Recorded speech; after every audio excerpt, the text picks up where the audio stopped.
everyone, welcome back to Rally Caps. It's a podcast for artists, entrepreneurs, and everybody in between. I'm Steven. I'm Eric. And today we are joined by one of our favorite YouTubers and artists of 2024, Mr. Teo Crawford. If you're unfamiliar with Teo's work, he is a wildly talented photographer and filmmaker based in Austria. His YouTube channel is dedicated to chronicling his journey as a photographer, often documenting his projects and travels in a melodic, peaceful way.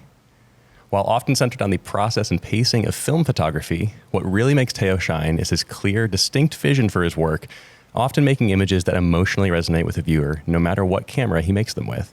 He's one of those rare artists that has managed to create an instantly recognizable style for himself, which is no small feat in today's digital age. He's truly one of our favorite people, and better yet, he has one of the best voices you are finally about to hear. Teo, welcome to the show. Oh, no. Well, I always find it quite uncomfortable. I knew this was coming, so I was mentally preparing, because I had watched like the one with Taylor just recently and now the one with Matt, and I knew like, oh no, they're going to speak like way too positively about me again. Just like with the others. Oh, well, not just like with the others, they are amazing. I'm not too sure. Anyway, thanks so much for having me. It's actually a little surreal to like interact because just for the record, I don't know if you two actually know, but I've been like listening to Rally Caps before it was called Rally Caps. Have you? I didn't know it was that long. That's incredible. Like, was it Slow Burn before? Yeah. Right? Yeah. Slow Burn days, I was there. Oh my gosh, that's crazy. Wow. I did not realize that. Yeah, I was thinking about it today and I realized I don't remember even how I found the podcast. I just don't remember how I came across it. Wow. But I've just been following along since then. Oh my word, that's unbelievable. There are very few people that are able to pull that first original name that we kind of fumbled with because of, its existence as a whole other show already. Incredibly popular.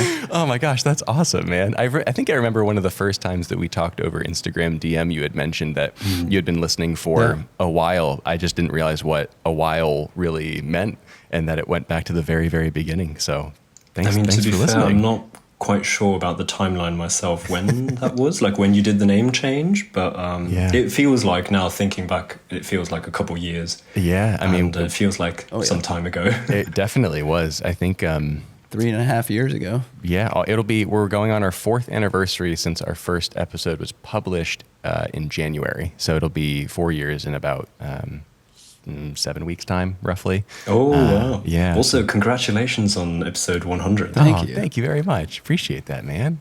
We're so excited about it. Also, just listening to that just recently, and I remembered today, I don't know if you've probably got a bunch of topics already prepared, but I remembered one thing that you, Stephen, said that I thought, actually, that would be an interesting discussion. Oh, yeah? Okay. Let's kick it off but with we that. can keep it for later. Oh, yeah, yes. No, it was the, because it was, like, you had the stuff with, like, the hot sauces that you were trying. Yeah. And you had these lovely questions, a lot of which were, like, really interesting. I especially thought it was interesting, I think it was the last question with, like, where do you see yourself in 5 years type of thing. I was actually surprised how...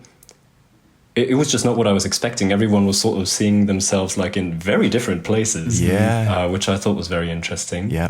But the one thing that struck me, where I thought, I really don't agree with that, was your opinion about 35mm lenses. Oh, yeah. Yep, the 35mm focal length. Yep, that has been, I don't know why. It has always just not connected with me. It's the craziest thing. Every 35mm lens that I've used, I have not felt any kind of like emotional attachment to it, which I find very surprising because it is so many photographers' absolute favorite focal length. Like if they had to choose one lens, that would be it.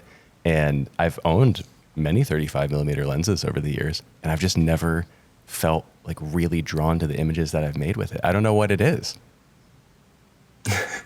Well, I just thought it was very interesting as someone who photographs 99% on 35mm lenses.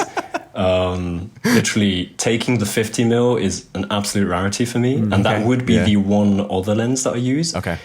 Like otherwise, any other focal length is just on like my Tamron zoom lens for video. Like if I need like a random 67mm, because then it's like framed perfectly or whatever. But usually, especially for photography, I rarely grab the 50. I'm always on the 35. That's so interesting. And I thought it was interesting that you said it. You felt like it's almost a bit boring. Yeah. Yep. Which I totally get. But in my head, then thought, but isn't it like the photographer's like job to make the boring lens look cool nevertheless? That's true. Yeah, it is. It is. Which I'd say you certainly succeed in doing in your work. Well, that begs the question that I've had in my head since you started talking about this: is it your favorite because of the aesthetics of it and what it renders? I'm sure that's a big part of it, but is it a challenge for you, or is it something philosophical on the other side that's really detached from the image that it makes? I think for me, it's just simply that it's going to sound lazy, but it's easy to use. Yeah. But something I've often also talked about on YouTube is that I think there's this like balance that you need to find between like being outside of the comfort zone, which a lot of people, like to praise because that will garner growth. But at the same time, being inside of somewhat of a comfort zone can then lead to so many other things. As in, like, if you're working with a comfortable lens that allows you to bring your mind towards other details within your, let's say, photography in this case. I don't know, I've always found that 35 or 40 alternatively, but they're just not that many 40mm lenses. I also really, really like 40.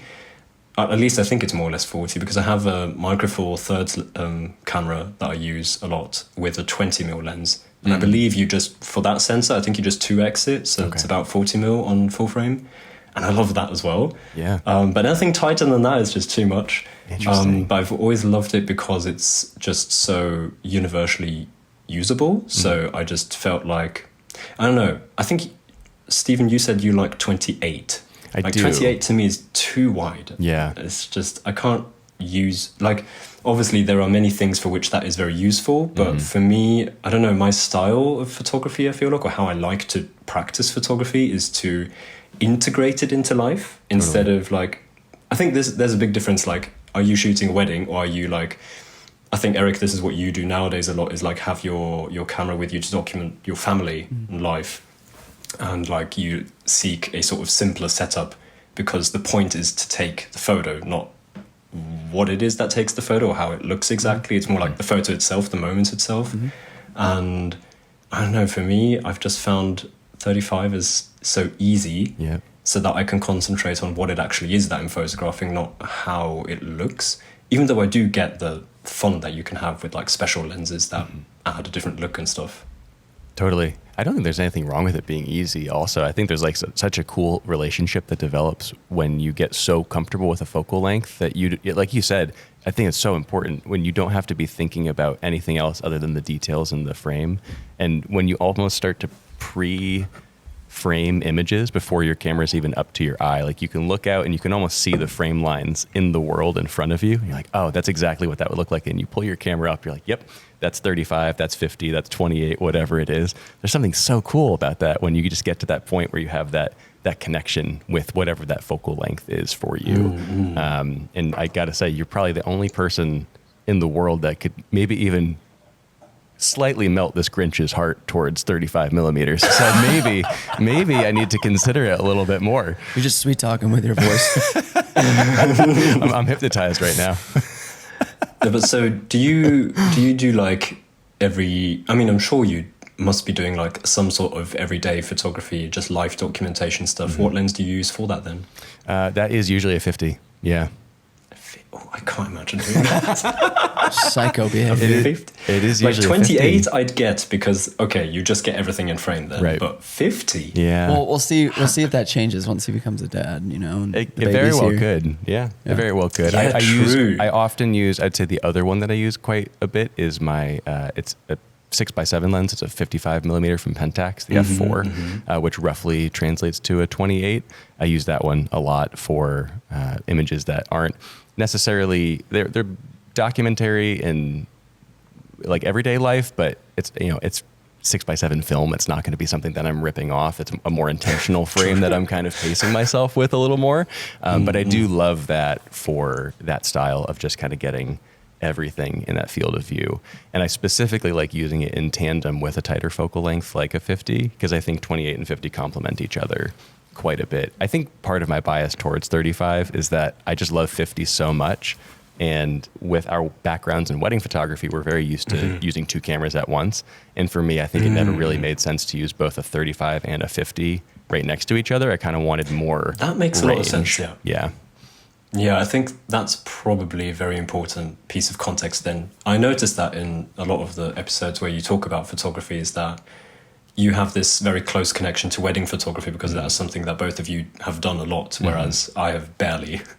So I think that probably adds a lot because from your perspective, it's more from a professional perspective maybe, or at least there is a lot of professional context in the back of your head.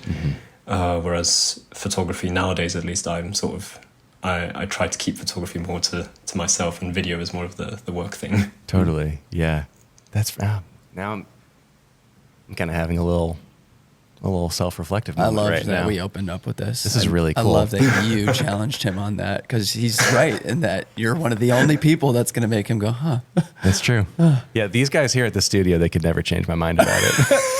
Why is that? He just respects you so much more than all of us. What? No. No, You literally have we're just way amazing too people close. in the studio. So, like, I thought, like, in the studio, especially, because I don't know what it's like to be working in like a group in a studio setting, but I imagined it would be like that you'd be like challenging each other and stuff like that. There's a good bit of that. I think a lot of times it's like out of jest.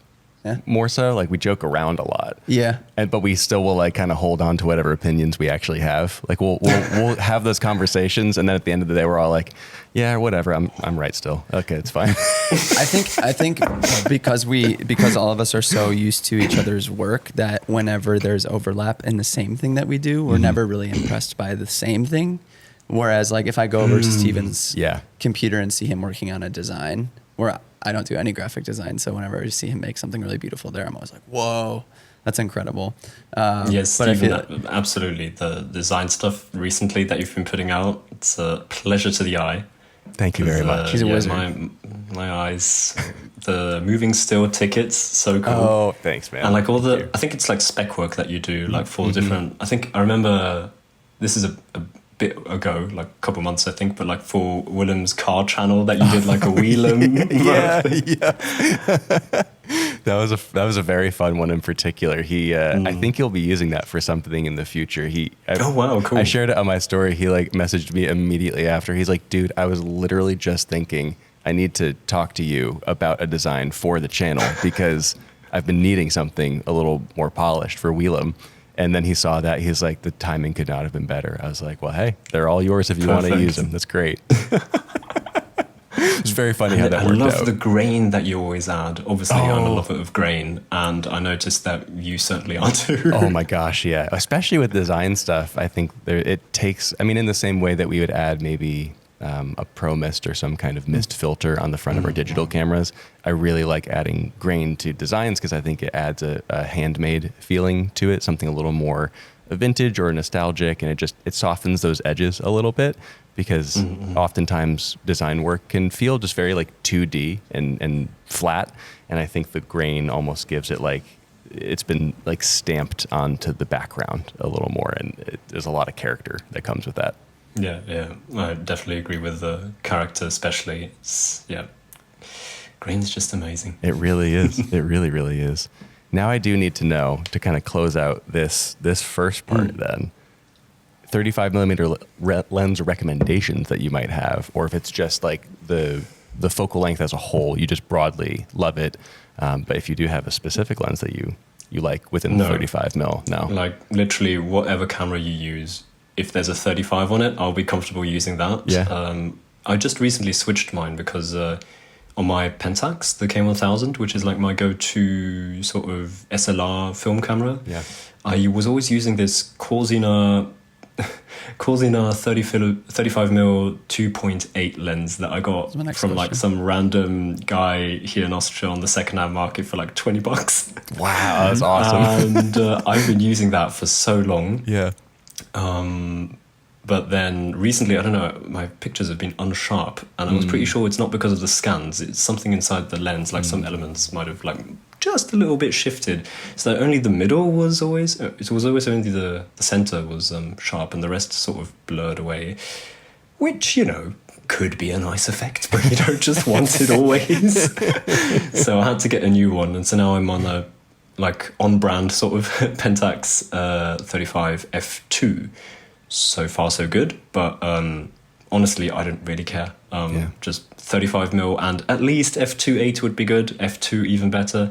If I ever find like an f1.4, that would be amazing. But I mean, I shoot a lot at f5.6 or f8, so it doesn't really matter that much. That, I was just looking through our DMs today, and there was one where I had extended a background on a thumbnail, and you were like, this is crazy timing. I just tried it for the first time today too. And mine was a wood floor, and it just extended the wood further out. Just did it with my most recent thumbnail as well. How do you feel about AI integration into photo and video? Being someone who feels like they love analog so much, and then like bringing grain back, bringing texture back. How do you feel on that digital front, on the technological side with AI? It's a bit of a mix, because some of it is, well, obviously I'm all for making the process easier. So Autopod, in a way, it's a bit scary watching it doing it. It's like, that's all my work being done. But at the same time, it's like, whoa, it's all my work being done. Like, I don't need to do this now because like the machine is doing it. So I think in a way, there's like the responsibility of us creators that we get behind this like technology, that we can use it for ourselves. I think, Eric, you use like some like AI thing that like does the edits for like bulk editing and stuff, right?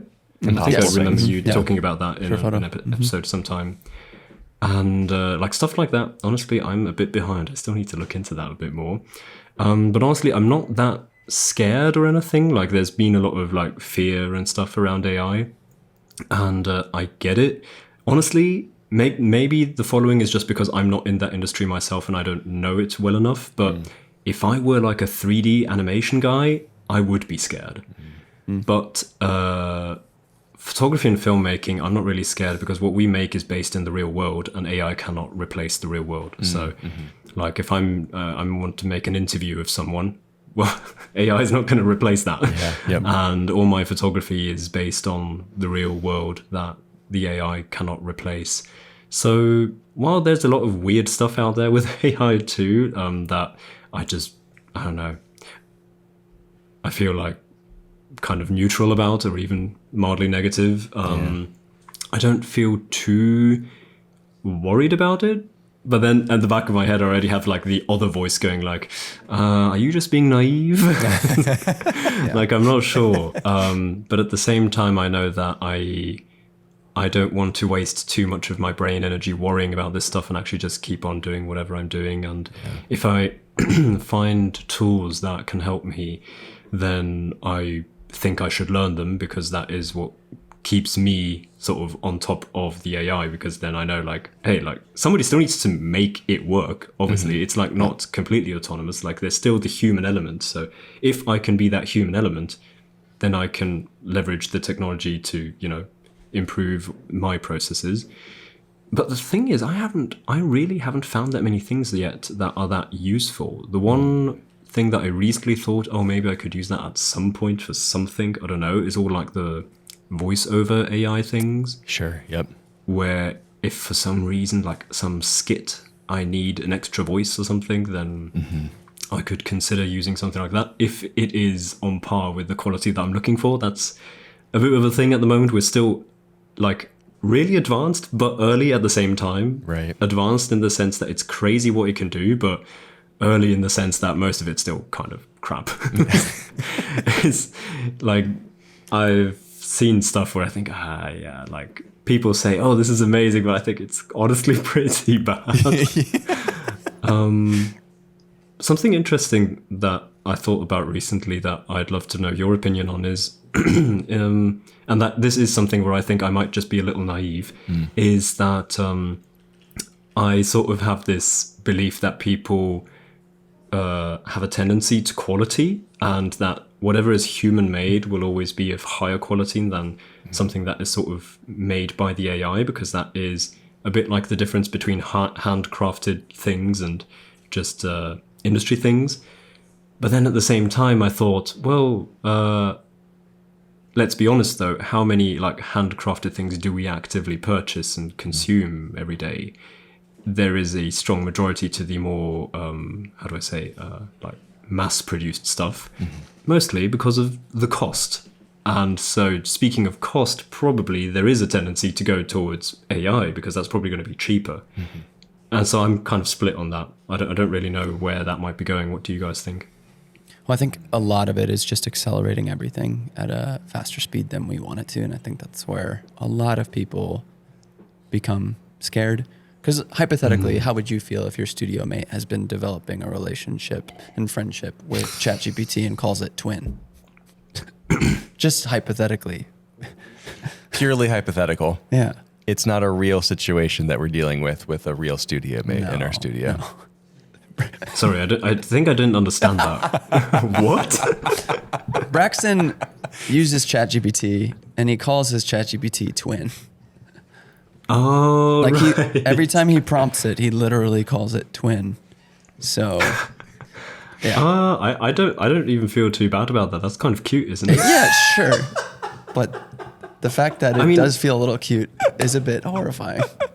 I don't know. To me, like ChatGPT is one of the least scary things to me because to me it's like C-3PO from Star Wars. Yeah.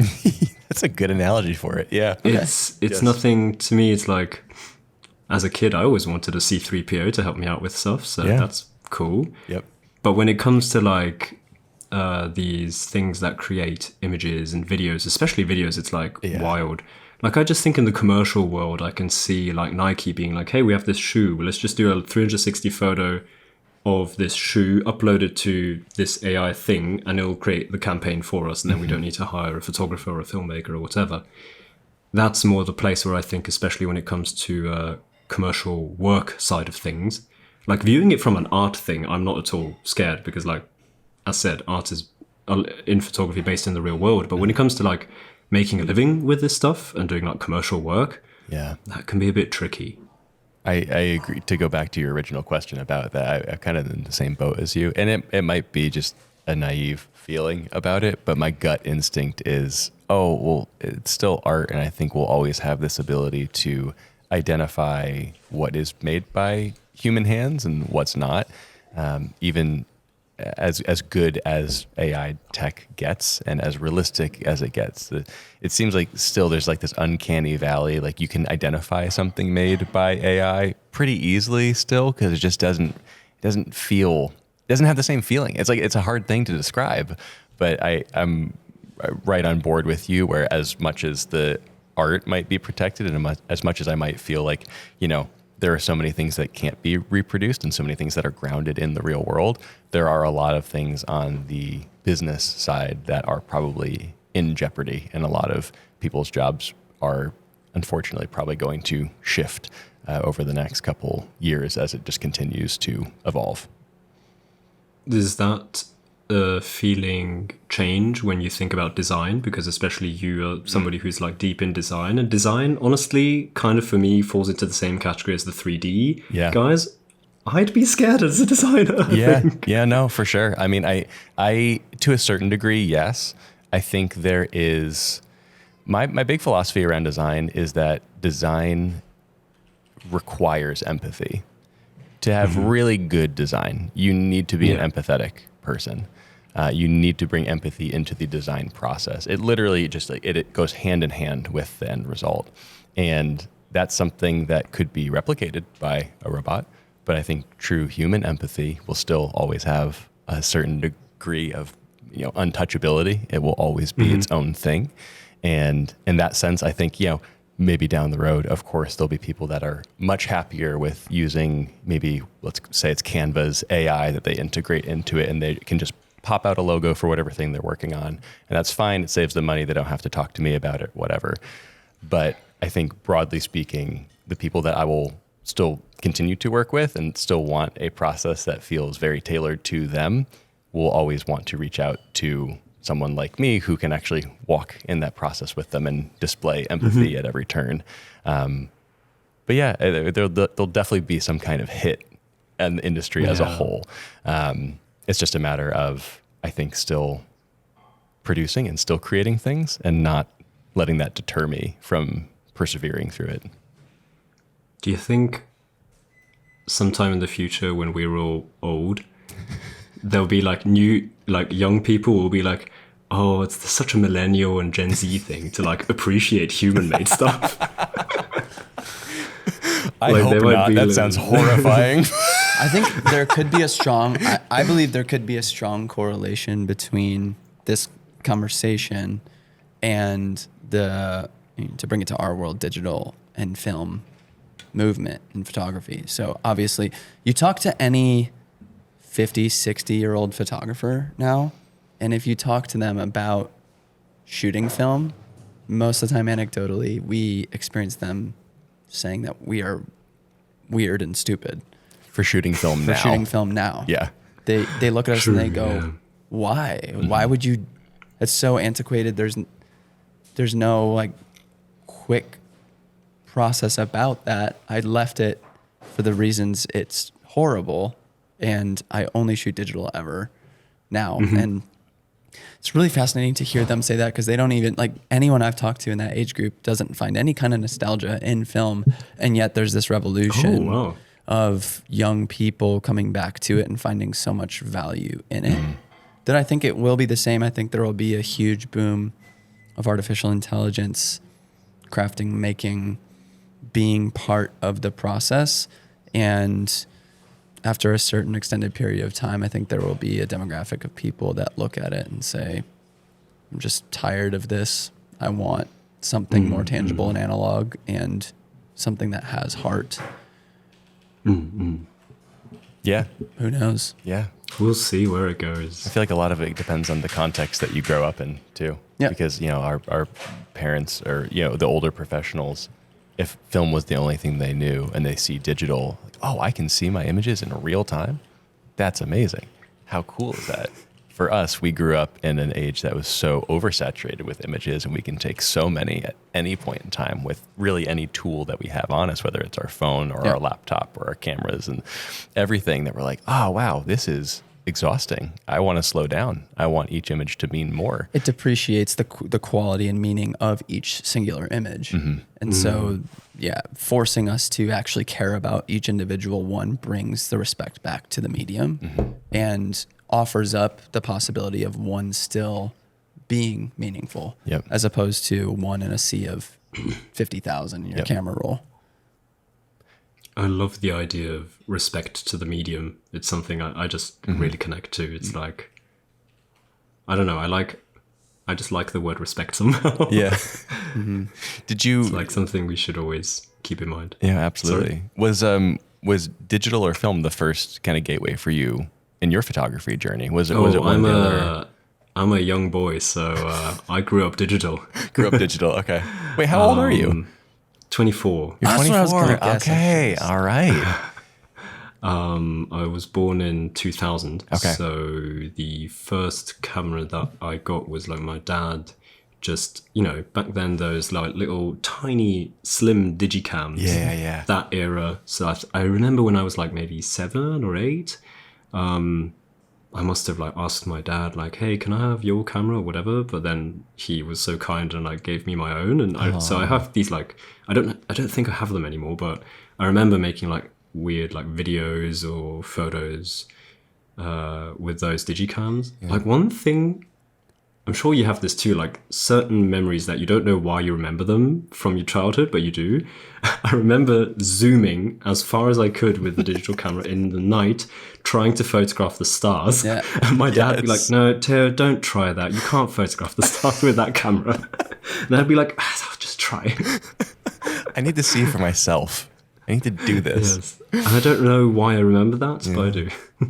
There was definitely a certain joy that came with those early point and shoots that had the mega zooms and 20 to 200 range and stuff, and just cranking the zoom all the way in and just seeing what it would look like. It was fun to experiment with, and it felt like so innocent. Noise. Yeah, it's just grain. Usually with those cameras, especially when you're trying to photograph stars at night, it's just noise. Yeah. Well, so many people are going back to those now. Like you see a huge movement of, it feels like people are almost kind of tired of the film movement. So now they're going to that next thing, or it was the next turn, the next era of the Nikon Coolpix and PowerShot zoom. And I could see people starting to make, even beyond like the dad cam, I feel like so many people are doing the camcorder thing, and that's almost getting tired now. I could see a movement now going into, no, I'm just going to shoot in 720p now on like a Canon PowerShot. Yeah, and that's going to be 720p is an aesthetic. Yeah. Like the early Casey Neistat vlogs. Yeah, like a 4x3 720. Super grainy. Yeah. I guess I don't know if it's 16:9 or but I don't know if this was a thing in the US, but when I was in my teens, so that means like 2014, 15-ish, I was not much on English-speaking YouTube. I was mostly in like Germany's YouTube bubble. And back then, there was this huge thing where everybody would be filming with, I think they were called Legrias. It's like these tiny vlog cams that would have basically like a GoPro-style fisheye lens. Maybe that will have a comeback. Whoa, I've that's seen really some cool. fisheye in like Life of Risa and stuff. Yep, and her boyfriend. Yep, Tetsuki as well has. I mean, it's not necessarily a Oh fisheye. yeah, but Tatsuki loves the very wide angle stuff. yeah, he'll use crop sensor lenses on his full frame camera, but then just leave the great. crop inside. love it. It looks it's fun. It's a very cool It's look. so interesting. I found that so fascinating because it's like something you'd traditionally say, oh, that's wrong, because like you can see that you're using the wrong lens. Yep. But he and a couple others, I think I've seen Kurt Cohen do it as well. It's like this. No, it's now part of the aesthetic. Break the rules. Break the rules purposefully. Yeah. It's so cool. And just see what it looks like. Why not? Oh, that's very cool. Yep. Wow, we finally got to the first question. Congrats. We made it. How long? 40 minutes in. This is awesome. I love it. This is one of the best, just like, starts, intros, rabbit holes. Like, this has been lovely. I love it. There's no, we're just piggybacking off of things really easily, and it's amazing. I love the part of AI too, honestly. That was a very cool section. But actually to bring AI back, and specifically the more human side, you were talking about art also, Teo. I think the human side of things, and I'm jumping the shark a little bit because we mentioned in the intro, make videos on YouTube, and we want to dive into that a little bit more. And I figured a good way to circle back on the human part of what you're talking about with art, and also to intro your YouTube channel a little bit and talk about it more. I have a number of screenshots of comments that people have left on your videos, and I want to read them because I mentioned in the intro that you make very calming, peaceful videos, and that with your desire to create human-made things and things that feel so approachable and so relatable. All these comments absolutely warm my heart. I think you have one of the most wholesome comment sections on any YouTube channel on the platform. It's unbelievable. I'm just going to read a couple off really quickly. Your videos are a balm for my soul, Teo. Hi, Teo. Thank you so much for all the effort you put into your videos. They are always so calm and relaxing. Babe, wake up. New relaxing Teo photography video dropped. After a long day, Teo video is all I need to relax. I'm not going to lie, I always cry a bit when I watch your videos in a good way. Oh, I read that one and I thought, what? Yeah.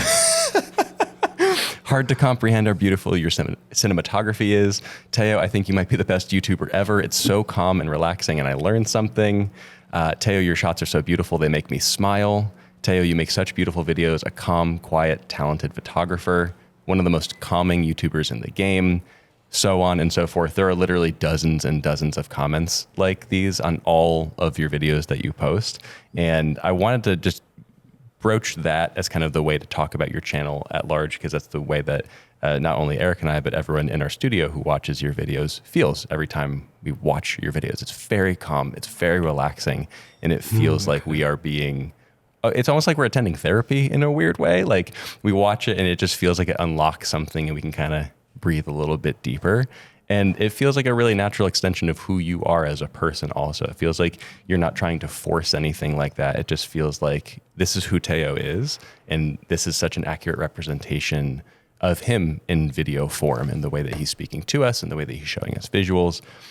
Is there any, like what kind of thought, I guess, like goes into the creation of those videos insofar as making them calming and relaxing? Is that something that you kind of stumbled upon? Like, did you have any idea that that's what people would respond in that way? Or were you just like, I'm just making videos in a way that feels true to me? Honestly, nowadays, I often don't really know what I'm doing. Because there's this weird balance of making things relaxing and making things boring. Like, it's a fine line. And nowadays, I feel like I make things where I don't think they're that relaxing. And then people write, oh, this is so relaxing. And I think, oh, this is still relaxing. Okay, fine. That's cool. But I remember it was like 2022, or no, before that, 21-ish. When I was still in uni, and so I didn't have as much time to dedicate to the videos. I obviously, like, the acceleration of like the development of style and stuff, it was much slower because obviously I had less time to put into it. And I remember back then I was like really trying to make them extra relaxing, which resulted in videos that now, looking back at them, I genuinely think they are so boring. Because I'd be like choosing, like, the most obvious change would be the music. I used to like only use the most sleepy sounding lo-fi tracks I could find on Epidemic Sound. I'd be going through their lo-fi list and think, oh no, that snare is too loud. I need something more quiet, slower. And it just went too far, because at that time I did kind of, yeah, I think I liked that a lot, but now I'm more in like very much in this thing that is very me, as in like, oh, I'm going to put this in here because I just like this song. And like, even the comments on like the music is like split. Some people say, oh, it's too many vocals, please use something less distracting. And then there's the others who like say, please share the playlist. And, but nowadays I very much base it just on my taste, as in like, yeah, I like this song, so I'm just going to use it, because I think otherwise I'd just be overthinking it too much, and that, you know, leads to other issues when you start overthinking your creation too much. And so I sort of just trust the gut instinct, which I think is usually a good thing to do in like creative space, and sort of just think, all right, I like this song, I think it feels right, and so just going with feeling is fine. And so to answer the actual question, I do think of it's tough to say, because I think the like relaxing part is very natural to me. It's just that I like the video to be that way, because it's,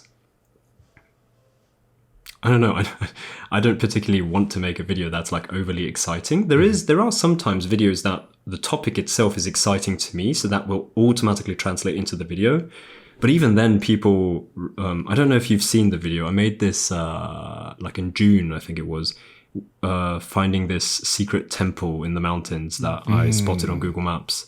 I don't know if you have seen that video or recall it, but that one was a bit different than usual. It was like a bit hypey almost, because I was just genuinely quite hyped about what was going on. Yeah. And uploading that, I almost thought, I don't know, is this calm enough? But I thought, well, it's how I felt genuinely and just how I like it, so I'll just upload it anyway. And I don't think I got any weird comments about like it being like different or something. You're too excited. Yeah, you look like Mr. Beast, Teo. Chill out. Yeah, no, I didn't get any comments like that, so that was fine. But no, when it comes to like these normal behind the scenes videos, it's very much for me a bit like a journal. It's like, yeah, okay, I have this footage of me doing this photography session for like 2 hours, 3 hours, whatever. And I'm just journaling my thoughts. And so there just isn't much excitement in that, because like literally it was the most relaxing thing for me to be walking around during sunset or in the rain and seeing whatever the people are doing or whatever else I can find and photographing that. And so making that overly exciting would just, I don't know, feel weird to me. So yeah, in that sense, it's absolutely not some like forced thing where I try to make it extra relaxed nowadays. It's more like, well, it was very relaxing. So it's just like a mirror of what it was actually like. I try to bring that in there. Do you fear that the therapeutic nature of relaxing in that way could be combated by it becoming work, or has that happened already, or do you see that potentially happening in the future? Or do you feel like it is like truly just a representation of the act of you doing it, and we're just coming along watching you? You mean the photography becoming too workish? Yeah, like if you see it as something that is so relaxing, like you set out in the rain or at sunset, and do you feel like it could be interrupted by too much chaos of how am I going to turn this into a video? Or is that part of the magic of it, is that it never is that, and so it becomes what it is? So this is something that obviously, like in the whole topic of like turning your hobby into your job, is like always a very critical thing to think about. And I am so happy that I've somehow found my balance.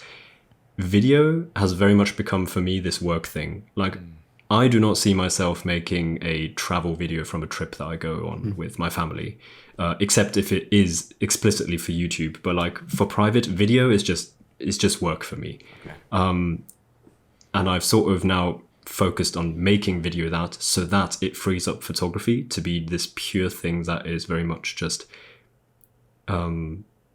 it's just photography, and it's how I like to do things. And then I just take that and integrate that in the video, and somehow that separation works for me. Sometimes I'm not quite sure how that's possible either.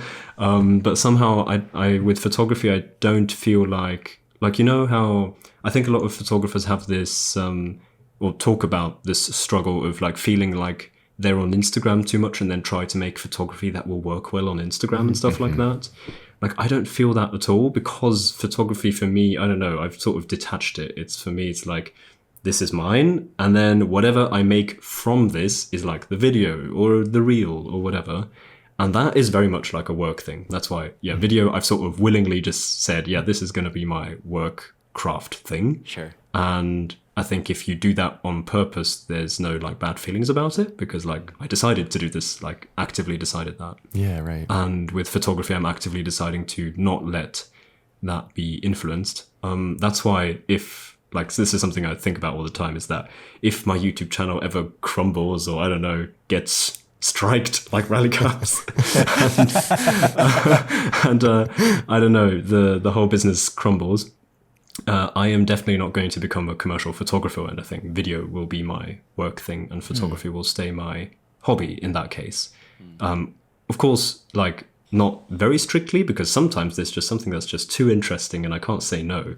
But I don't see myself actively pursuing photography as the main driver of work, because it's too precious to me. It's a great thought experiment.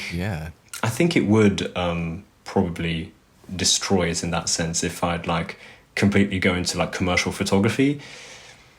I don't think I'll be picking up the camera for like private photography that much anymore. It's like, nah, I've done enough of that this week. And I feel that. Yeah, so that's why for me, somehow this balance has worked out at the moment very nicely, which I'm really grateful for. That somehow by luck, I suppose, I've sort of stumbled onto this balance that works. And that's why the process for making the video is like very, very passive.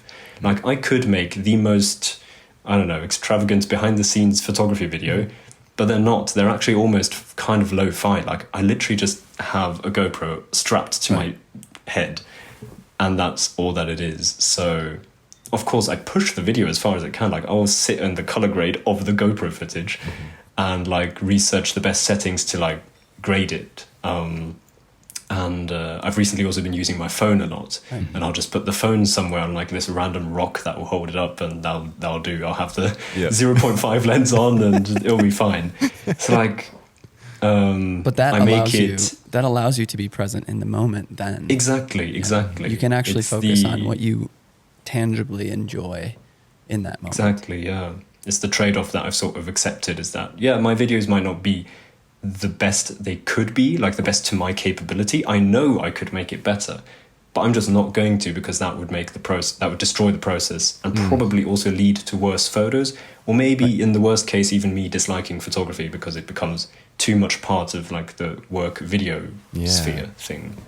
So keeping it passive has been like this thing that is really like the GoPro. Seriously, GoPro, the best thing that I have. So great. Best camera. It's so great. I honestly, it kind of shocked me after a while learning that you film so much of your videos on a GoPro, because I've always just been, I think, outside of the, more esoteric, like calming, relaxing, like the beauty of your images, also just been struck by the color of them. It seems like the color between your images, whether they were shot in a digital camera or a film camera, and the colors in your videos are all like, it's so consistent across the board. And you've just achieved this really like magical look that is very easily identifiable with your style as a photographer. And I'm like, wow, he makes GoPros look like mini cinema cameras. Like it's amazing to me, like what you're able to pull out of every camera that you choose to use. Because again, kind of going back to what we said in the intro, like the vision that you have is so clear, and it seems like you're able to just execute that vision no matter what the tool is. You can create that thing. Even like the 35 millimeter lens discussion, like it doesn't have to be a specific 35 mil lens. Just give me that one thing and I will create the things that I want to create with it. And it's astonishing the colors that you're able to pull out of your cameras, regardless of what that camera is and regardless of its capabilities. You can just make this really just gorgeous image out of them. Pause. Thank you. Pause. Yes. Your camera is probably not recording anymore. Ooh, yes. That was a good pause, because we'll then cut to the reaction. Perfect. But yes, okay, I think the last thing that I was saying was along the lines of it's amazing the colors that you can pull out of all the cameras and the consistency that you've achieved in your style on both YouTube and your stills. I'm really, really happy if that is the way like it is percepted, because I don't know if I actively think about that too much. I'm just like, if I see footage, for me it's just like automatic is like, yeah, I want those greens to look like that, so I'm just gonna do that. Yep. And so I don't really think about it too much. It's just like the footage either looks right or it looks wrong to me. The worst is when you have really tricky footage and it just looks wrong, but you can't make it look right because of some weird like lighting thing. That does happen a lot. Like flares can be tricky. They definitely can be. That does stuff. That does happen. But I'm so happy that this GoPro, like, I don't even know what the newer GoPros are capable of. This is the Hero 8. Like, it's not that new. That's unbelievable. Oh my goodness. So I don't know like what the newer ones are capable of. 12 has log, so it's similar. Like proper log. Yeah, similar to. Yeah. I feel like you could just make the iPhone video you just made, but do it with the Hero 12. An action camera. And talk about I should upgrade maybe. Because, we've been using it for my running channel, and I'm so surprised at how well the log grades and how much dynamic range you get out of a tiny little GoPro. It's pretty insane. Wow, okay. Because the Hero 8 has like this flat mode. Sure. But it's still not log. Right. Yep. But it helps a lot. But yeah, that has log. Okay. I'll have to look into that. And it's even more stable. Like, it's got every option you want. So, that's why I got the Hero 8, because I thought, the Hero 7 was like the revolution with the stabilization. Yeah. And then they had the Hero 8, and I thought, well, it's probably a little bit better, so let's just get that. And at the time, I think that was like the newest, or maybe the second newest. And since then, it's the same story as with the Sony A7 III. I haven't upgraded it. When you went from iPhone 11 to 15, you started shooting in log more. Are you almost finding yourself like, oh my goodness, these files are so large and the process of editing is so much more difficult? Yeah. Do you almost feel like I kind of want to go back?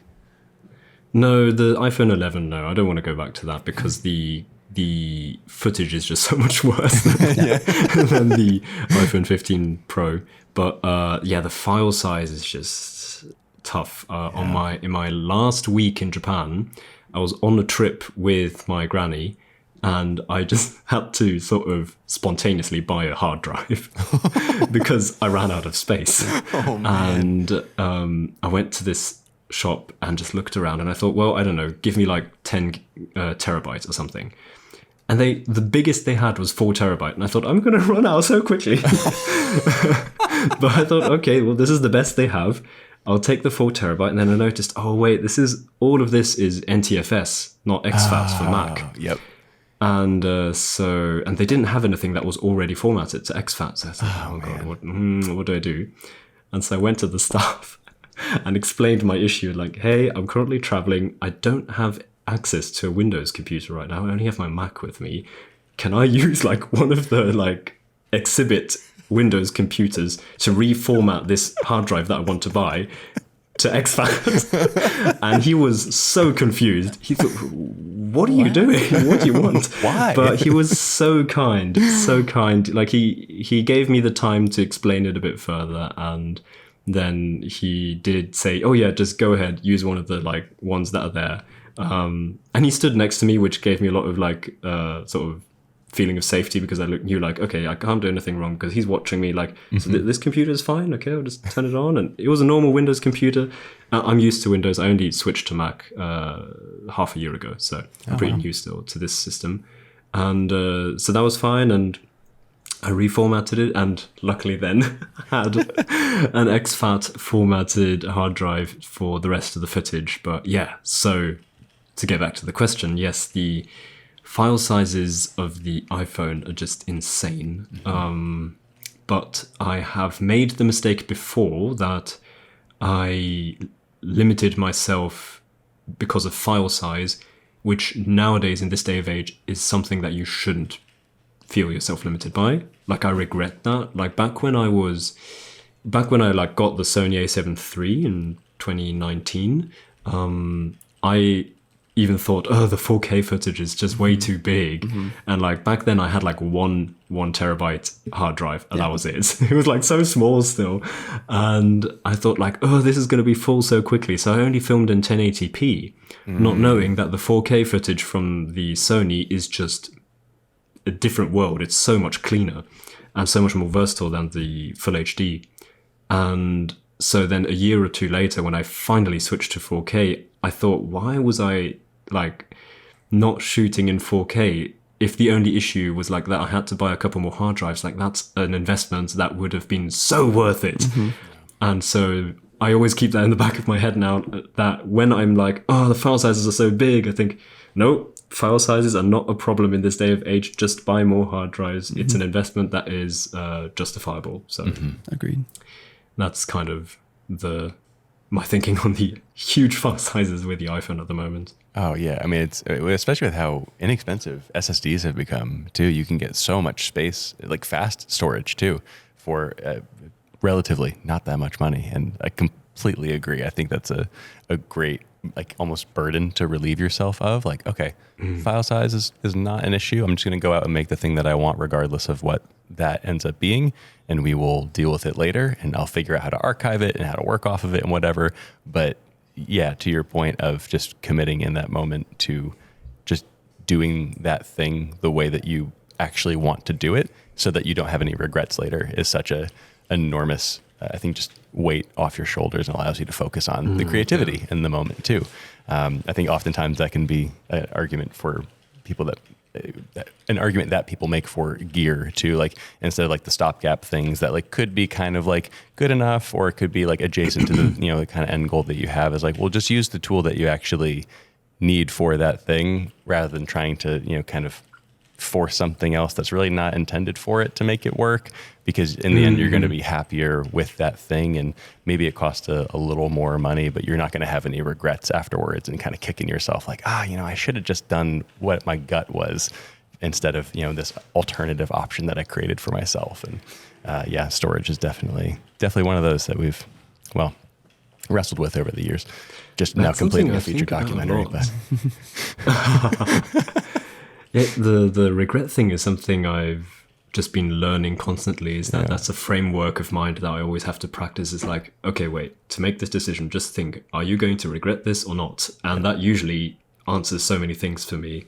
And it's been something that I try to like practice a bit more nowadays, that I noticed like, just thinking about regret usually leads to a lot of answers. Yeah. Are there any like specific examples that have come up in regards to YouTube in particular that you could share?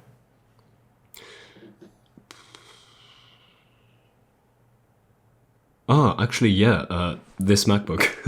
Oh, okay. Same thing. I splurged heavy on this MacBook because I realized, you know what, saving the 30% will probably be something I'll regret in 2-3 years.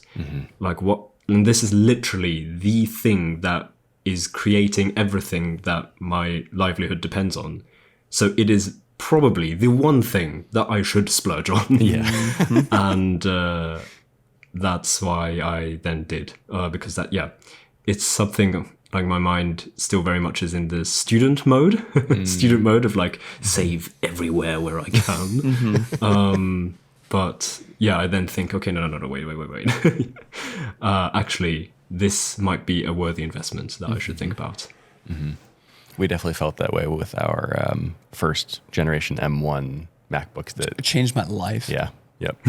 And the SSD, the internal SSD, was one of the hardest gut punches, I think, because that skyrockets the price so much. Yeah. Like Apple really But having charges a bit. 4 terabytes, I do not regret that at all. Yeah. I almost do kind of wish I went for the 8 terabyte, but I still love, having the 4 terabytes. And even that purchase alone, the fact that I could then edit RAW internally without proxies or anything was ultimately why I felt like we should shoot so much of the documentary in RAW. Yeah. It was like, well, we can do it now. We can handle it now. We can. And so we did. And I don't regret that because I feel like one of the coolest, arguably the coolest shot in the entire film was shot in 8K RAW. And we utilized it for what it was, both color and pushing into the image. And yeah, it's just so cool that like a piece of technology, this has been changing in me a whole lot recently. And yeah, Steven grins every time I bring something new like this up. So I'm realizing so much that the gear, the technical parts of it that I scoffed at for so long because of the artistic side of me not caring, manifested in beauty in the art. It's just in the same regard you're talking about with the worthwhile investment of this computer, how much of a return you're getting and how much value in your life and your work you're getting from this one tool. It's really hard to quantify how much something like that can manifest in the artistic side because it frees so much of your thinking and the roadblocks in which you find yourself in. Because now, again, like the ProRes you're shooting on your phone now, it's so much more practical to be able to edit it on this computer, and it feels so much more digestible. And probably because it's iPhone to MacBook, it's going to be a lot easier to work in between. Yeah. You know? Yeah, same with the whole storage thing. I feel that a lot with the iPhone too. Like I got the 1 terabyte version because I knew like, if I'm filming ProRes log, I need that. Have to. Yep. And so totally feel that. Yeah. It's funny how that is a spec on a phone that most people would scoff at. They're like, why on earth would you pay that much money to have that kind of storage in your phone, of all things? It's my job. And we're like, yeah, it's our job. You know, it's like, it is all about having that kind of self-awareness too, of like, well, if I'm actually going to put this to good use and it's going to make my life easier and it's going to make my videos better and more fun for me to create also, then not only is it a business expense, but it's a really worthwhile one. It's an investment in my ability to make stuff better and also easier on myself longer term. So it's not going to be the choice for everyone. Most people don't need a terabyte inside their phone, but for the right user, it's absolutely an amazing tool to have in your kit, and it really can change the way that you operate. In that sense, I'm very thankful that they actually like give you that option. Yeah, right. Like, thanks Apple for like making a phone with like insane space. Yes. I suppose they just thought of this use case of like, well, we have log now. We might as well give the people the space that they need to use it. Yeah. And like, I literally knew that this was going to be the main camera I'm going to use during my stay in Japan. So I knew, I need to get a big one. Needed it, yeah. You were in Japan for, was it 3 months? 3 months that you were there? 3 months again, yeah. That's amazing. And you said you were visiting your granny while you were there. Were you staying with her as well? Yeah, well, basically, it was not like I'm going to visit my granny for 3 months. It's more like I'm moving to Japan for 3 months. Mm-hmm. Yeah. And then, I stay with my granny and sort of just live there for 3 months and then come back. Yeah. Because I'm trying to sort of have like a dual, this sounds so weird, like a dual life, like a life in Austria and a life in Japan. Because last year I was actually thinking of moving there, because I do really like it there, but I also really love it in Austria. Yeah. And so I have the like giga privilege that I grew up in this beautiful country, Austria, but also have like family in this other fantastic country, Japan, and also in the UK. And while I haven't found as much connection to the UK, I do feel very connected to both Japan and also Austria. And so, yeah, I was thinking of moving, but there's just many things that would make that also just not quite worth it. It's like, I mean, you two as like business owners know what it's like if you build something in one country, moving to a different country, thinking you're only going to move there for maybe a couple of years just to move back and then rebuild all the infrastructure here. It's probably not worth the effort. And so that's why I decided, maybe I can sort of do a 75-25 split and like roughly every year spend about 3 months in Japan at my grandparents' or at my granny's place. And so yeah, thanks to the fact that I have family there, that's possible. And thanks to the fact that I can work from there or from here.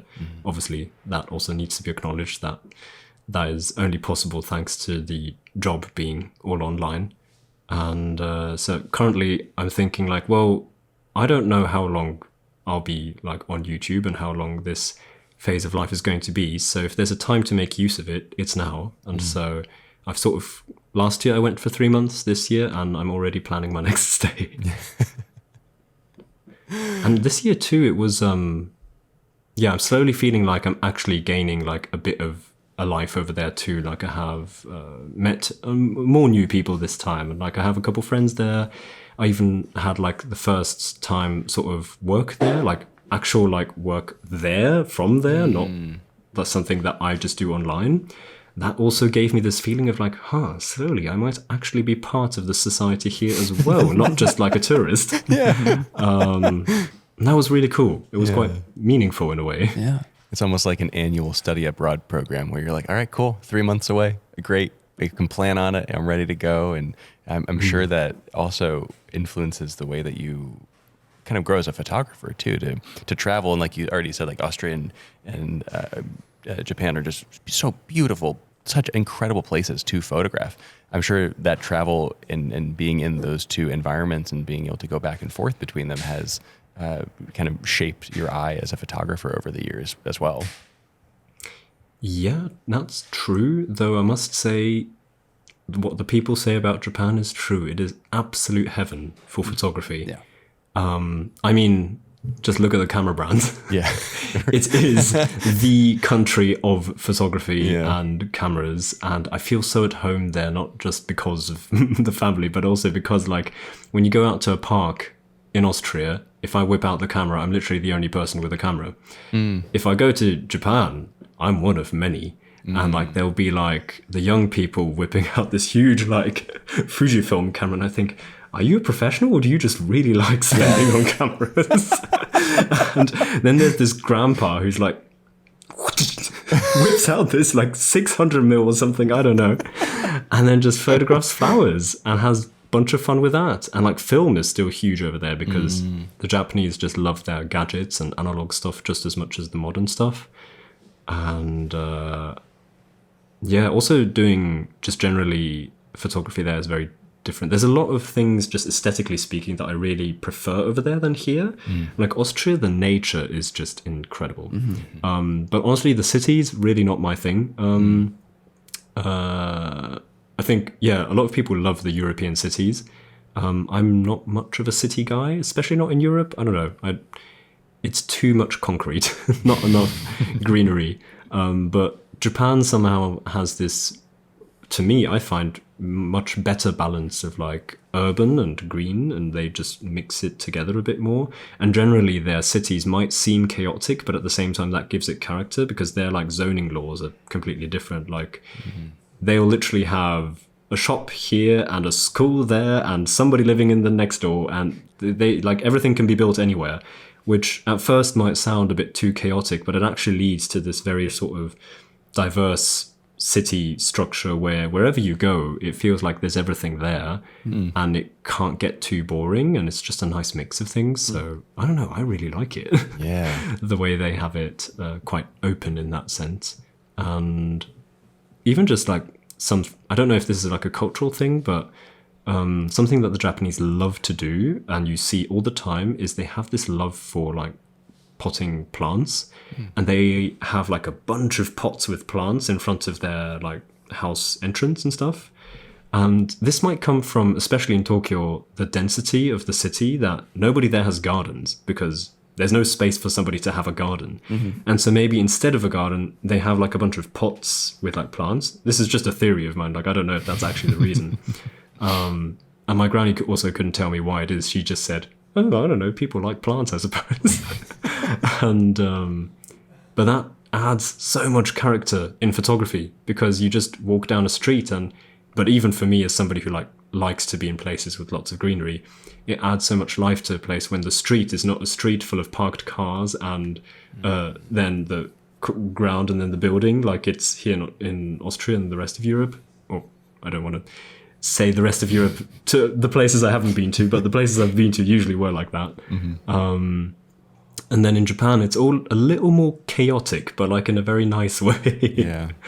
So, yeah, that does shape photography as well, of course. So I'd say I like shoot much more in Japan. I've come home with so many negatives. How many rolls did you shoot while you were in Japan for those 3 months? I don't know, honestly. I haven't counted. But that bad. The last 2 weeks were really bad. So the last 2 weeks were not normal. I think for somebody, like, sometimes I see the stories from Joe Greer, and I think, oh my goodness, like, I thought I shoot a lot, but that is just a whole nother level.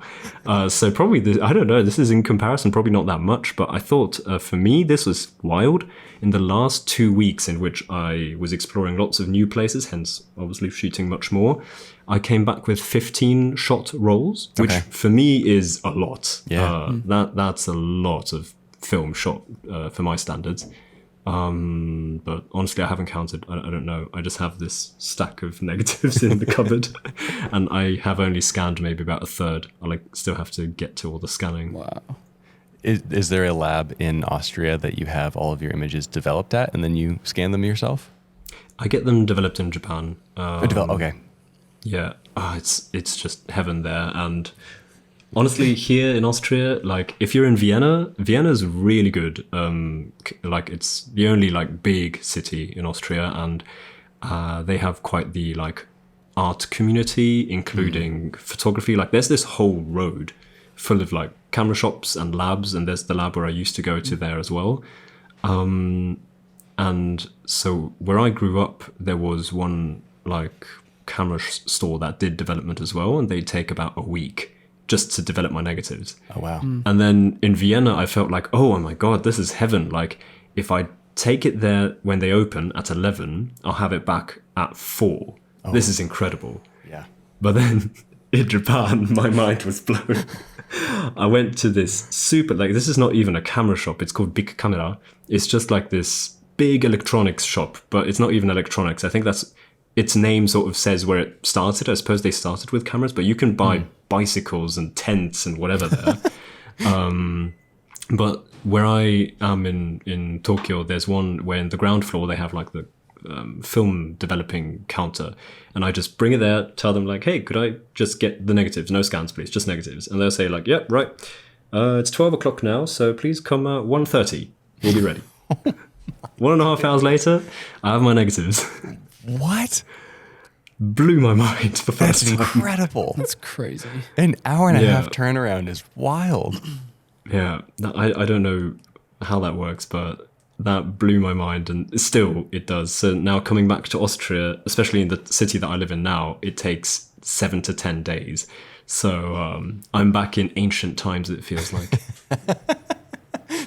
The process is just very, very long. I mean, that's one of the probably most difficult parts of being so entrenched in film is just finding the workflow that's going to work best and finding the kind of partners in the process that can help expedite it and make it worth your while, because those are the other things that we can't really control ourselves. We just have to find someone who can do that service for us, and then hopefully it's fast enough or it's good enough quality or whatever it is. And it sounds like in Tokyo that's absolutely the case. An hour and a half is amazing, but having the right anything that anybody needs, I think. But it's really fun for the 3 months that I'm there to just experience that. So often I just go there, drop off the film, go to the cafe next door, work for like 2 hours, and then just go back and get my film and go home.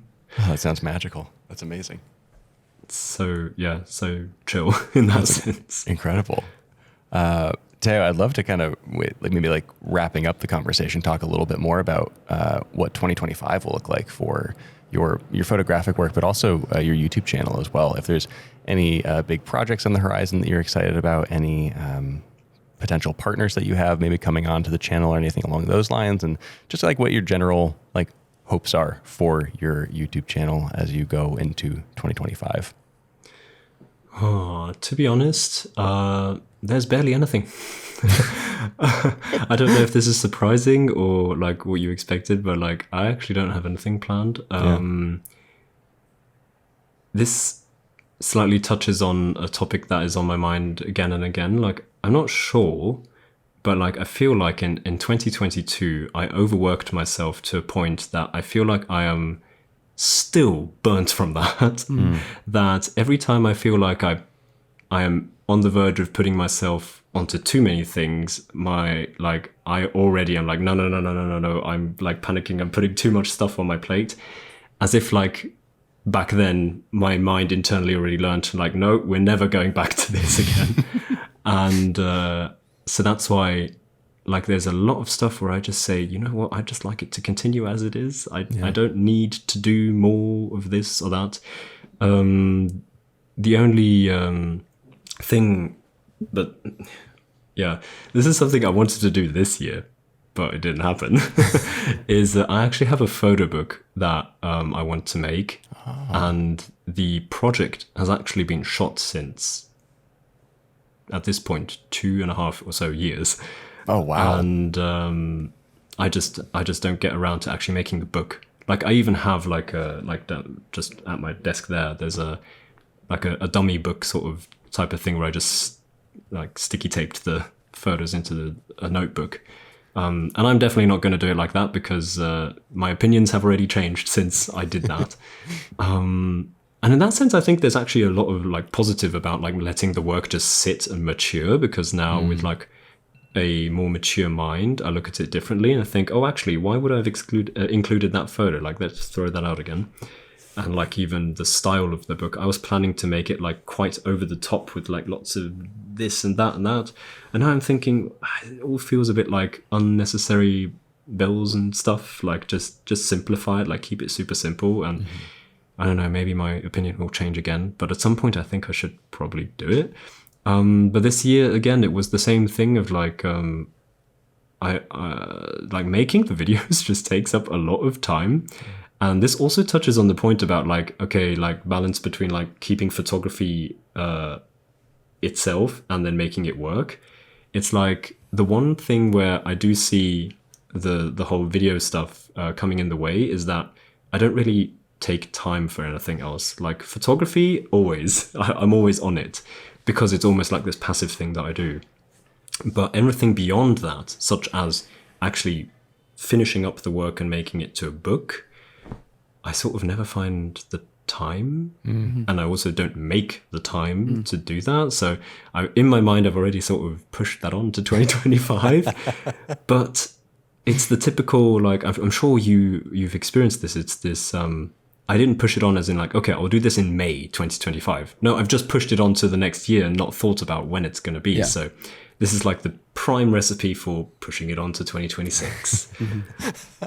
And I don't really know yet how I want to change that. But maybe early, like any time these next months, maybe that's a good time to actually tackle it. I'll have to put more thought into this.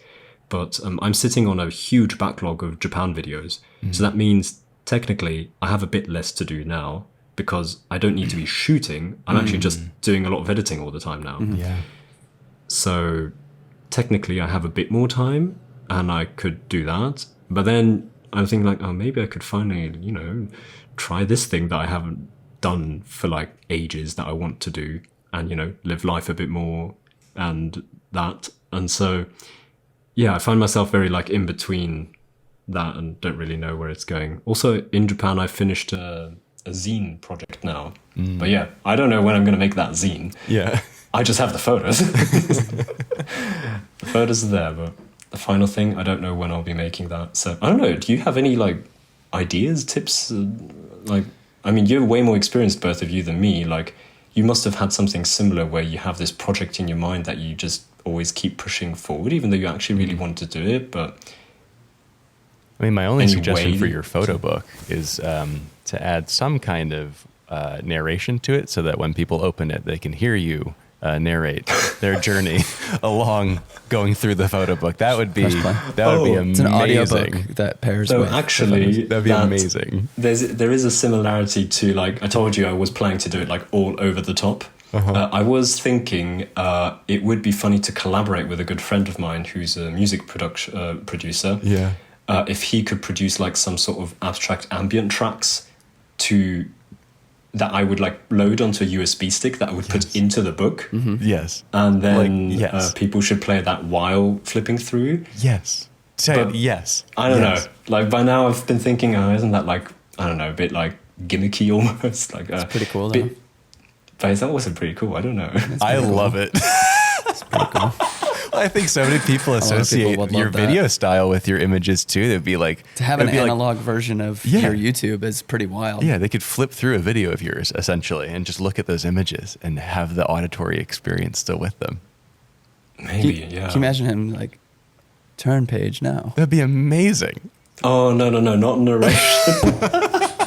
Well, the it would audiobook just be will like come a very long sort of ambient track is what I was thinking, because it's the book would be like of all the foggy photos. I don't know if you know the stuff I was doing a couple of years back, or the foggy photography. Obviously, I'm not doing that much of those anymore nowadays, and that is because that sort of was just a chapter of my life, and that chapter is finished, and that means that project is sort of finished, and I now know that I want to bring that together to one final thing. But yeah, who knows when that's happening. But so how have you had something like that where you like found a way that you integrated that into your workflow or your life, that project that you wanted to make finally happened? I don't feel like I have the memory or capacity of more than a goldfish most of the time. So, I mean, obviously the documentary was a big something like that. I think it was a build-up for me of years of making shorter form things and wanted to express what we as a crew could be capable of in the long form. And doing that as someone who has never done it before presented all of the challenges that making a feature gives. And so I think the timeline in it, and to bring it full circle in the conversation, was I think we expected it to be a certain amount of time, and then it just ended up being twice as long. And so just in every part of the process of even now with distribution. But I'd say that's the biggest thing for me. I think I'm still sitting on things I've wanted to make for years and just never found the time or energy. And I the phrase that Nick Bear says all the time is just echoing in my head is if it matters to you, you'll make the time. And so it's not necessarily like these projects don't matter to you. They clearly do, but it's just a level of mattering, it's the actual manifestation of the idea. When will that matter enough to you to actually push you to carve out the time and actually do it? And so, yeah, that does feel kind of harsh to say it that way. It's not that it doesn't matter, but the reality is that if it did matter enough to make it, you would do it. Yep. So I completely get what you mean. Like, it will finally happen when it matters enough. Yeah. Yep. But so if I may ask, how was that with the documentary? Like, did you, while you were shooting the documentary, just sort of pause the rest of your work? Because that must have like taken most of your capacity, right? No, that was the challenging part of it, is that we couldn't pause our work. No, it was just working double time, essentially. There was the life that was making the documentary, and then there was the life that was keeping everything else in order. And Joe had to work too. So I think that's the lesson we learned, is that if you want to do it that way, it's going to take 3 years from start to distribution, actually do the thing. And all of the chaos in between of iterations of edits, but then how do we share this with the world? So much so that we went through a handful of different iterations of how we thought we would, and then it ended up being, all right, we're just going to release this on YouTube. So that's what makes the most sense. Oh wait, is it coming on YouTube? It is. Yeah. Finally, I get to see it too. It is. So once I think actually by the time that this episode is out, you will have seen it. So currently, right now, we are actually only 5 days away. It's coming out Saturday. Yeah. Saturday. Oh, right. So, Was this announced already? Because I only remember that I saw that Joe had some trailer uploaded on So YouTube, is but I haven't there- actually watched that yet. and then I it'll only all saw be the thumbnail. it'll be all publicly announced on Instagram tomorrow. So it's very like okay. huge ramp of build up to. It's kind of just going to surprise everyone that it's going to be available. And the cool part about YouTube then is that since it will just be available to view for free, we can market it all on the back end. Like I can make a bunch of different tutorials on how we shot certain things, or what we learned and that kind of stuff. And then it can always just point back to, well, if you haven't seen the film, it's now free and available. So go watch it. Nice. Yeah, because sadly, as someone who is not in the US, I wasn't able to join on any of the premieres, which looked so fun though. They were very fun. It was a resounding sentiment from everyone that was not US based.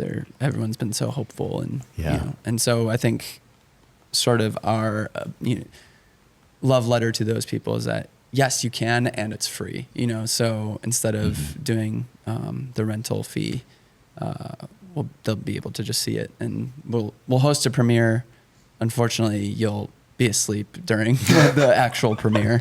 We're doing like one of the YouTube premieres kind of thing. When? What time in US time? It'll be 7 p.m. 7 p.m. Central time. So Chicago time, 8 p.m. Eastern. So that'll be 2 a.m. Just your make time. I was wondering, is that going to be a very early morning or a late night? The tough thing about the YouTube premieres is that if you jump in the middle, you can't go back to the beginning. So you have to like be present for the beginning to end, and then once it's finished, then you can watch it whenever you want, however you want. Yeah. But it'll be like 2 a.m. to 3:15 a.m. roughly your time. So it's the about worst, 75 the minutes. worst time. So it sounds more like a late night, because if that's an early morning, that's a pretty brutally early. Very morning. Right. If you do happen to, which we're not asking you to, if you stay up for it, please send us a photo, because we would love to see you actually interacting with it at that time, because that would be the most dedication we've ever seen for watching a premiere. Oh my! Wait, this Saturday, right? Yep. The 30th of November at. Yeah, no, sorry, I'm afraid this Saturday night. That is okay. I won't be here. I'll actually be at my parents' place, and I've got places to go the day after, so I think I should be awake. Yes, I think so. Probably the best move. The next day then instead, or whenever you want, because it'll just be there forever. I am very much looking forward to watching it. Cool. We're very excited to share it, and it means a lot to know that that you're excited, and that we get to just share it with everyone now. The premieres themselves were absolutely beautiful. They were so high energy, and it was so fun to be there in the room with everyone. But it's like a different kind of satisfaction to get to finally share it just globally with anyone. No travel restrictions, nothing that would prevent them from seeing it. Just log on anywhere, go onto YouTube, and you can see it. And there's something so special and beautiful about that, we think. Is this sort of the final step of this project? Mm-hmm. Closing the chapter. How does that feel? Really good. Really good. Really good. Yeah. For me personally, it's taken a lot of my brain away from other things. So to have it closed and done, and to not have to, obviously with that marketing strategy I was telling you, with making videos, pointing back to it, I really want that to be based off of passion, based off of things I'd like to discuss about the film. Maybe us doing like a director's cut where we do commentary over it, something of that sort. There'll be a website where other things can exist. We'll probably sell some prints, like different things here and there. But I'm personally very excited to get back to my own main channel, which I haven't been posting on really regularly at all for an entire year and a half. So yeah, I'm really excited to have that part back open again. I'm sure Steven probably feels similarly. Identical. Yeah, it's gonna feel good to use this as kind of the stamp of like almost like a victory. Like we did it, we succeeded, we crossed the finish line. Like now we get to share it with people, and it gets to kind of create its own life now that it's publicly available for people to view and to feel something from, and to talk about with their friends, and to interpret it in the way that they want to. And we can continue to kind of nurture that on the side, and we'll obviously still talk about it on our own channels and on rally caps and all these different outlets. But the majority of that work is done, and that's kind of the signal that we are really excited about, that once it's out, that's kind of that phase of our lives is complete to a certain degree. And then we can see kind of what comes next after releasing something like that into the wild, and just being really optimistic and excited to see what could come from a move like that. We're really, really, really, really excited to get it out there. Yeah. This is a mild jump of topic, just something I thought of now too, if you have the time. Like, I know you wanted to actually wrap it up, but because seeing as now this is done and it's the end of 2024, and you already asked the question of what 2025 brings along, I know at least from one of you that 2025 is going to be very different with a new family member coming along probably still this year. And I was just curious if you'd like to share. Like, I'd love to know what have you been thinking about how, like, or I suppose you've probably been thinking about it, like how your life is going to change. Like, Eric asked earlier in the conversation about like how your photography, like your opinion to 35mm might change when you become a dad. Or even like how your work might change, or it will obviously change. Like, I suppose this is something, Eric, that you've been like juggling for many years now, is like, how do you, like, shooting a documentary while also being family dad, insane. How are the thoughts on that?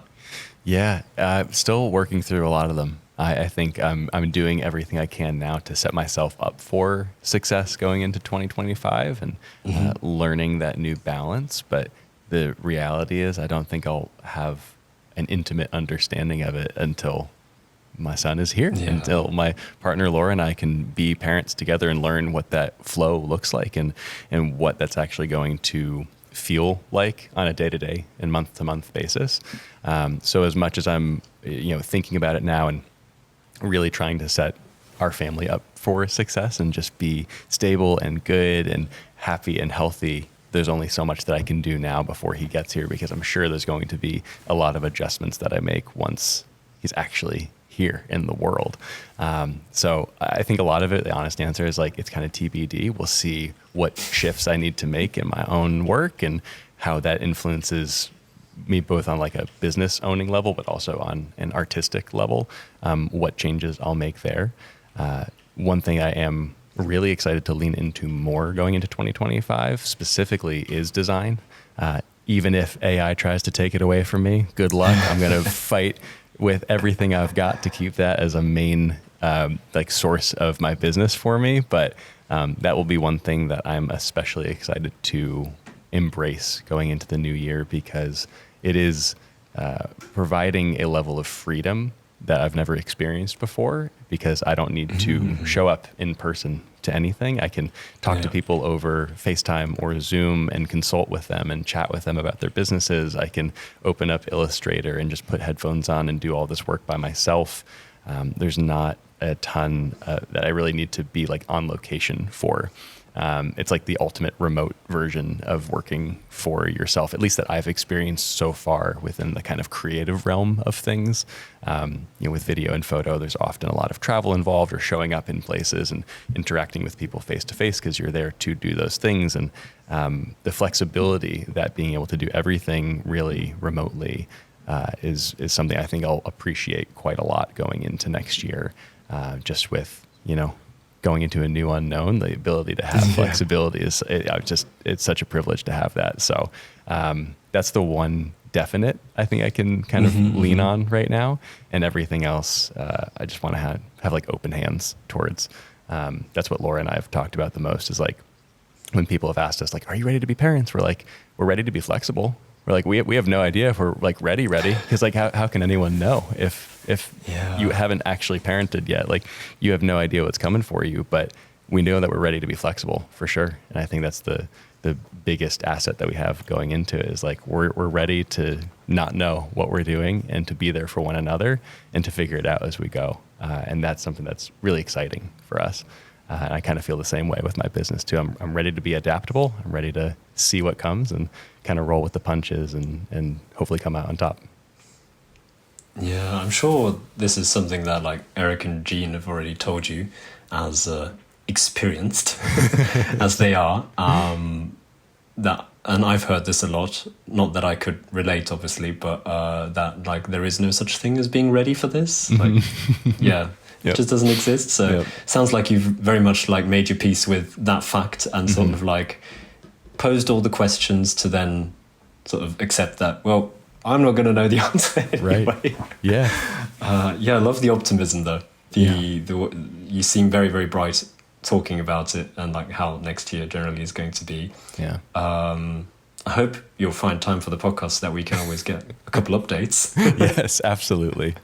And if not, we'll just call you personally and just fill you in. Absolutely, yeah. I'd love to know like how it's going, because I'm not at the age yet where I have friends who are getting kids yet. So I don't hear from anyone what the like sort of this stage of life is like. And I suppose when you're in it, it's very different talking about it than when it's like something you're talking about that is 4, 5, 6 or more years ago. So yeah, it'd be fun to hear. Yeah.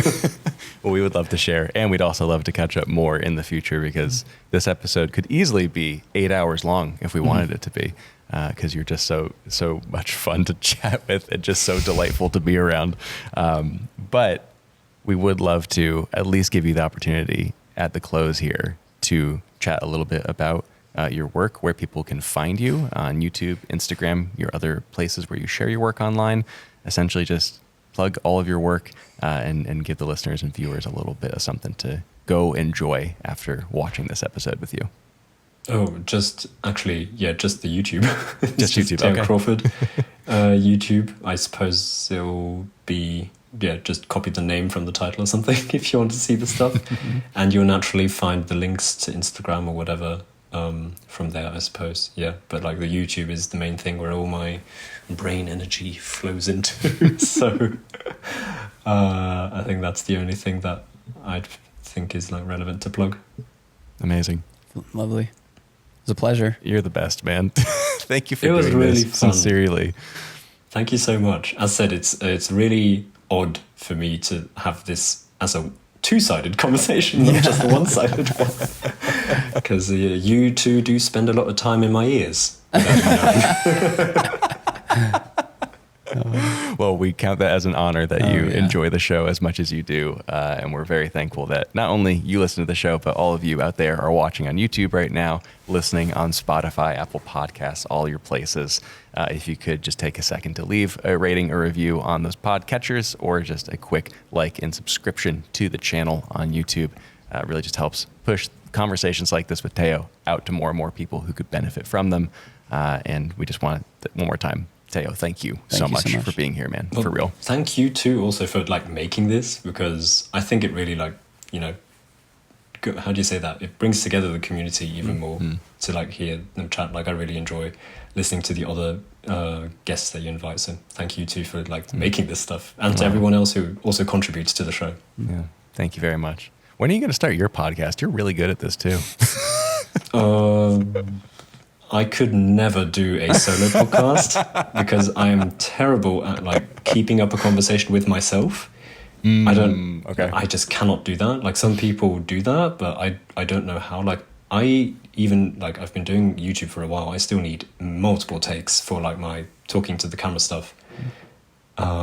So I don't think that that's going to be happening anytime soon, except I find like a good podcast partner like Florian. From the ISO 400 podcast. If it's like a duo thing, like a weekly check-in, that could work. But honestly, that just leads back to the topic of time. I think it's not something I want to prioritize right now. If it does happen, we will be your first listeners. Yes, we will. Thank you. Awesome. We love you all. We'll see you next week.